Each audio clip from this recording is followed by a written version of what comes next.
আসসালামু আলাইকুম, আমি মোহাম্মদ এম এ আজিজ সুজন আপনাদের মাঝে আবারও একটা নতুন ব্লগ নিয়ে হাজির হলাম। তো দেখতে পাচ্ছেন বন্ধুরা, আমরা আজকে কোথায় আসছি? আমরা আসছি নাটোর উত্তরা গণভবনের সামনে আছি। তো আজকে গণভবন নিয়ে কিছু কথা বলবো আপনাদের মাঝে, তো সঙ্গে থাকুন। ওয়ালাইকুম রহমতুল্লাহ, আমি মোহাম্মদ এম এ আজিজ সুজন আপনাদের মাঝে আবারও একটা নতুন ব্লগ নিয়ে হাজির হলাম। তো বন্ধুরা, কেমন আছেন আপনারা সবাই? জানাবেন ইনশাল্লাহ। আমি আজকে আছি নাটোর দীঘাপতিয়া রাজবাড়ি।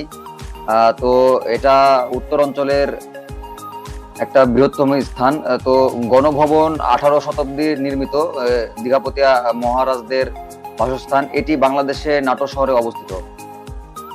নাটোর শহর থেকে প্রায় 2.4 কিলোমিটার দূরে প্রাসাদটি অবস্থিত। বর্তমানে এটি উত্তরা গণভবন বা উত্তর অঞ্চলের গভর্নমেন্ট হাউস নামে পরিচিত। 1972 সালের 9 ফেব্রুয়ারি শেখ মুজিবুর রহমান দীঘাপতিয়া রাজবাড়ির উত্তরা গণভবন নামে নামকরণ করে। তো বন্ধুরা, এই নিদর্শন আপনাদেরকে দেখার জন্য আমন্ত্রণ জানাচ্ছি আমি। আপনারা অবশ্যই আসবেন, এসে নাটোর রাজবাড়ি, দীঘাপতিয়া রাজবাড়িতে ঘুরে যাবেন ইনশাল্লাহ। তো আমার ব্লগটা কেমন হলো সবাই জানাবেন, আর আমার সঙ্গেই থাকবেন। আমার চ্যানেলের নাম হচ্ছে এম এ আজিজ 2.0। তো সবাই আমার সঙ্গে থাকবেন। আজকের মতো বিদায় নিচ্ছি, দেখা হবে পরবর্তী কোনো ব্লগে।